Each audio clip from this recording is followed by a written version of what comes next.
오전에 우리 후보자님께서 사법부의 힘과 권위는 국민의 신뢰에서 나오고 국민의 신뢰는 재판의 독립이 전제돼야 된다 이렇게 말씀을 하셨고 그 부분에 대해서 전적으로 공감합니다. 그리고 오전은 제가 국민의 신뢰 부분에 대해서 질문을 했습니다. 이번에는 재판의 독립과 관련해서 국민의 신뢰 전제가 되는 재판의 독립과 관련해서 좀 질의를 하려고 합니다. PPT 부탁합니다.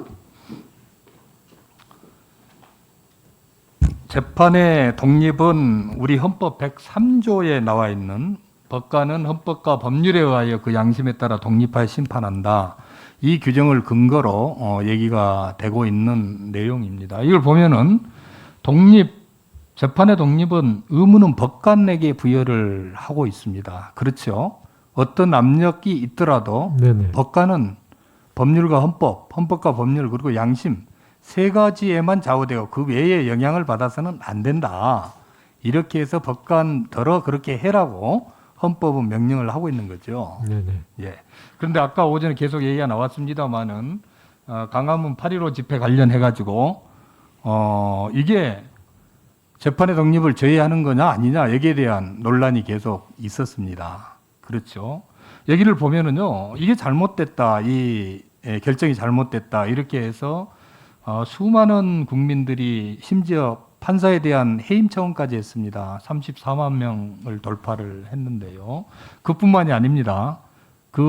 이 관련 기사에 대한 댓글들을 한번 보십시오. 여기 보면은 5월 달에는 안 된다고 해놓고 더 위험한 8월엔 된다고 한 재판부 혈세로 월급 줘가면서 나라 망치라고 그 자리에 그냥 앉혀 놓을 건가?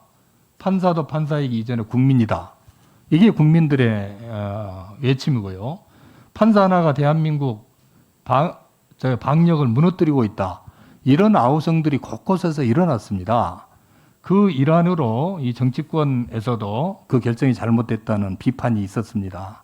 그렇죠, 후보자님? 여론에서 그런 지적이 있다는 건 알고 있습니다.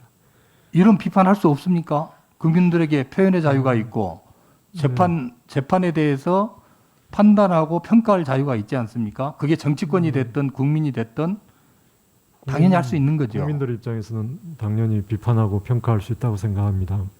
저런 다만 평가나 비판이 나오면은 판사의 재판의 독립성이 훼손됩니까? 그게 과도한 내용으로 판사 개인에 대한 비난으로 연결될 때는 조금 신중해야 되지 않을까 그렇게 생각합니다. 저게 개인에 대한 비난이 아니라 결정에 대한 비판 아닙니까? 결정 내용에 대해서는 충분히 비판할 수 있다고 생각합니다. 예. 다음 넘겨주시죠.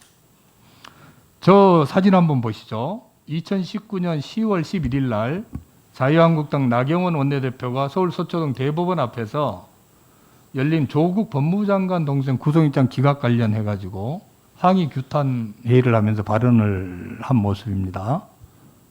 혹시 저 내용 알고 계십니까? 잘 모르고 있습니다. 사진 보시면 뒤에 대법원이지 않습니까? 그죠? 네네. 그 오른쪽을 보시면요. 2018년 9월 28일 자유한국당 그 김성태 원내대표가 법원의 심재철 의원 사무실 압수수색 영장 발부 관련해서 법사위원장까지 같이 갔어요. 맨 앞줄에 서 있죠. 대법원을 찾아가서 항의를 했습니다. 후보자님, 저거 재판의 독립에 영향을 미치는 겁니까?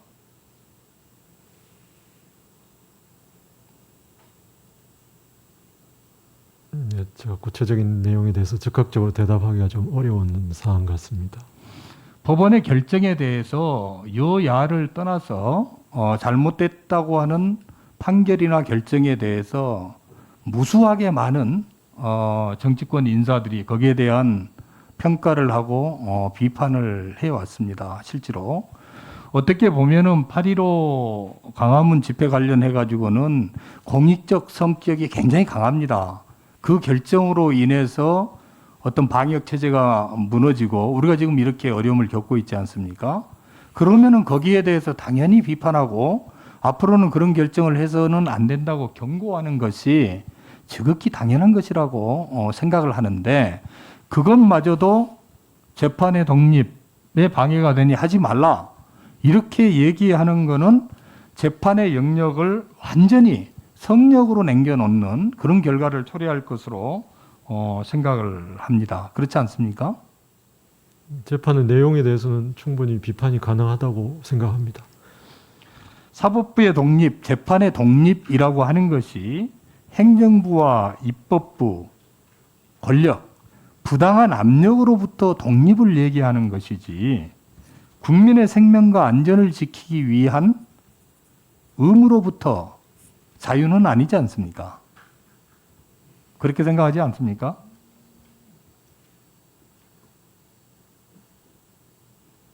아무렇게나 네. 해도 괜찮은 건 아니지 않습니까? 그게? 네, 그렇다고 생각합니다.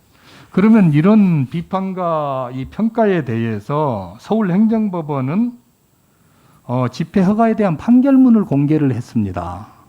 판결문을 공개를 한 이유는 저렇게 결정한 게 이게 잘못되지 않았다는 것을 입증하기 위해서 한 것인지 뭔지는 모르겠습니다만은 여하튼 저렇게 비난하는 것에 대해서 정당하지 않다는 것을 반박 자료로 판결문을 제시를 한 것 같아요. 판결 이유를 공개했습니다. 왜 공개를 한 겁니까? 제가 공개한 이유에 대해서는 정확히 알지 못하는데 짐작컨대는 판결의 내용을 제대로 알려드리기 위한 것이 아닐까 생각하고 있습니다. 제 생각에는 판결문 이유를 공개할 게 아니고 여하튼 공개를 하더라도 이런 이유 때문에 그런 결정을 했지만은 그런 결정으로 인해서 생각지 못했던 이런 결과가 나온 거에 대해서는 오히려 사과를 하든지 유감 표명을 하고 재발방지 대책을 마련하는 게 사법부 신뢰를 위해서 더 바람직한 행동 아닌가 이렇게 생각이 듭니다. 후보자님 어떻게 생각하십니까? 네, 뭐 그런 생각도 할 수 있다고 생각합니다. 사법부 독립을 지키기 위해서 지금까지 국민의 신뢰가 떨어지고 그 다음에 사법부의 권위가 떨어진 거는 사법부의 독립이 지켜지지 않았다. 이 독립이 지켜지지 않았다고 하는 부분은 후보자님도 어느 정도 인정을 하고 있는 것 같습니다. 그런데 이 사법부의 독립이라고 하는 거는 맨 먼저 제가 말씀드린 대로 헌법 103조에 나와 있는 것처럼 어떤 상황 속에서도 법관이 지켜야 하는 그 의무이지 다른 곳에서 그걸 반드시 해줘야 독립이 지켜지는 것은 아니라고 생각을 합니다. 그런데 지금 이 판사들 사이에서 사법부 독립을 지키기 위해서 정말 목숨 걸고 업무에 매진하고 있는지 이 부분에 대해서는 의문이 많습니다.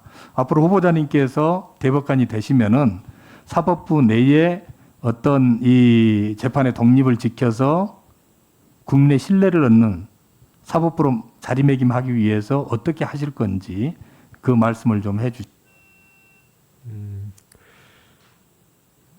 사법부 독립, 재판의 독립에 대해서는 판사 각자가 자기 재판에 대해서 소신을 가지고 헌법에 규정된 대로 헌법과 법률에 의하여 양심에 따라 재판한다는 그 원칙을 지켜나가야 될 것이고요. 재판이나 사법부 전체로서는 외부적인 압력이 행사될 수 있는 그런 모든 가능성을 차단해야 된다고 생각합니다. 네, 수고하셨습니다.